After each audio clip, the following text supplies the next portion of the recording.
Hello, my name is Joseph Birch, and today I'm going to talk about Pintura de Teozacoalco and Pintura de Santiago Italian and how the Spanish colonialism affected small cities and towns during the time of colonial Mexico.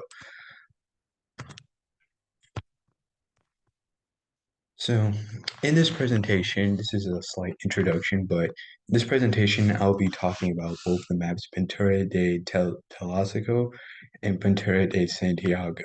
The main goal of this whole slideshow presentation is to break down the origins of the maps, including the materials and the mediums and the dates. So I'm going to talk about what materials were made to create these maps. I'm also going to talk about the size of the maps, how many of them there are, and I'm also going to talk about when they were created.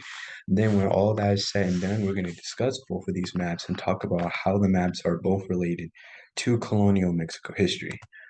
So in the presentation of these two maps that we will be talking about today, here are the two maps right here up on the screen. The first map to your right is, sorry, the first map to your left is Pintura de Santiago Italian. This map was created in 1585. The creator of the map is a unknown indigenous artist. The medium is 61.5 by 81 centimeters. It was made out of ink and watercolor on paper. The owning repository is the Benson Latin American Collection, LLILAS, Benson Latin American Studies and Collections at the University of Texas in Austin. And then the second image here, the second map here is Pintura de Teozacoalco, created in 1580. Again, the creator of this map is an unknown indigenous artist. The medium of this map is 176.138 centimeters, and the map was created at a tempera on paper. The owning repository is once again Benson Latin American Collection, LLILAS, Benson Latin American Studies and Collections at the University of Austin, Texas. So the first map we will dive into is Pintura de Santiago Italian. And as we look at this map, as I mentioned earlier, the map was made out of ink and watercolor on paper. And the most dominant feature you see on this map is, of course, the lake itself. The lake itself on this map is one of the main attractions of this map because it's the first thing that you look at when you stare at this map. It's the first thing that catches your eyes, the first thing that catches your attention, that along with the scenery and the designs in the map and everything that is going on. So in the right middle of the map, you also see the town of Santiago itself. The town of Santiago is located in Guatemala, in the Oaxaca area of Guatemala, and this town is a very small town. It's a very small town. Not a whole lot of action was coming out of here. Not a whole lot was going on here. So when the Spanish colonized this, they didn't find out a lot of things to do, but I will discuss all that in later points as we move on with the slideshow. What you also do see is you also see three volcanoes. These three volcanoes here on this map basically picture the scenery. They're around the scene and they help make the map and the scenery stand out. So as again, the most dominant feature again are the volcanoes, as you see on this map. The volcanoes do have names. They are called Volcan Oriente, Volcan Fuego, and Volcan de Poniente. We also see that if you zoom in and you look just a little bit closer, you might have been able to see on the bigger map too. But if you zoom in and you look just a little bit closer, you can see that there are boats, there are fishermen, and there are birds.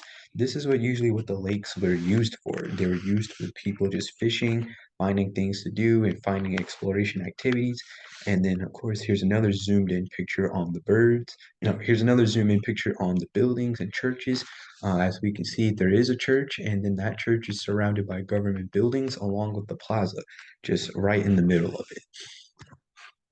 And the story behind this whole entire map itself was this is a town in Guatemala, and at the time, the Spanish were conquering Guatemala along with the rest of Mexico and other Mesoamerican, Central American countries. So the conquest of Guatemala was led by a man named Pedro de Alvarado in the 1540s. And de Alvarado, from research purposes and what I found, was a ruthless conqueror. This man showed no bounds, he showed no mercy, he showed no sympathy. He came in, he conquered, he raided, he pillaged, he killed, he did every single thing he could to increase he did every single thing he could to increase the Spanish population in Guatemala, and he did everything he could. And as a result, 80% of the indigenous population that lived in Guatemala died off as a result of the conquest of Alvarado and what he did and what he and his Spaniards did do. However, so when Alvarado took over this town, the town eventually would become a trade port. It would become a trade center. It was used for exporting goods and creating goods and trading them away to the rest of Central American countries and just helping and just getting rich. And they would just get rich off of trade goods and exports. However, it would all get shut down due to high mortality rates, systematic abuse, and toxicity. And the treatment of the people here in Guatemala, it was really bad to the point where Bartolome de las Casas, who we talked about earlier in classes earlier in the year, he had to come in and he not only the treatment here was bad, but he noticed the treatment in other Central American countries were bad. So he had to come in and he had to write letters. And he, in those letters, established new rules about how they should treat the people that they're working with and how they shouldn't treat them so poorly and how they shouldn't just be ruthless dictators to them. And the town would eventually still it would still be a trade center, but however by the 1580s it would take a more religious approach and it would become a more religious trading center than just a regular trade center. So now we're going to talk about the map Pintura de Telecozo. Pintura de Telecozo is a map that was created in 1580, and as we see here, it was made out of tempera on a really, really large map. So here, as we look at the map, the very first thing that you notice is it's a circular spear. The town is circular spear, and then there's a lot of rivers, there's a lot of mountains, there's a lot of roads, there's just scenery all circled up in a spear, all circled in the same area. So on the left, you do see indigenous people who are outside of the city. Those are the people that were separated and put into different areas and different categories so that if they didn't want to participate in what was going on in the city, they had to go outside, they had to leave. And then in the circular frame, right in the middle of it, of the right center, is the town of Telecozo itself. Sorry, the city of Telecozo itself, which is surrounded by other buildings and other towns and other areas. And the whole design of this map is basically what makes it stand out in colonial Mexico history. So in the in-depth closer look at the maps, on the left you see the people leaving out. On the bigger map, you saw the bigger area of a bigger you saw a bigger area, you saw more people, you saw more areas. But you can see, as I'm talking about earlier, these are the people who are leaving the town. These are the indigenous people who were forced out, who were forced to leave because they didn't agree with what was going on. But you can also see the rivers and the roads and the buildings and the environment of the city. So this can kind of give you a little bit of a visual example, a visual representation of what was going on in the city at the time. Although it's circular and it's round, but we kind of see what the city was like and the rules and the new rules that were posed here because of Spanish colonialism. So the city of Telecozo has a plaza with 16 separate towns that are in the city. And then in the city, there are government buildings and there are multiple churches. There's more as going over here, you can count to as many as 16 and maybe even more. But that's because all these churches are in these buildings because there are multiple towns that make up this city. And we can also see that there are some indigenous people who are in the area, who still live in the area.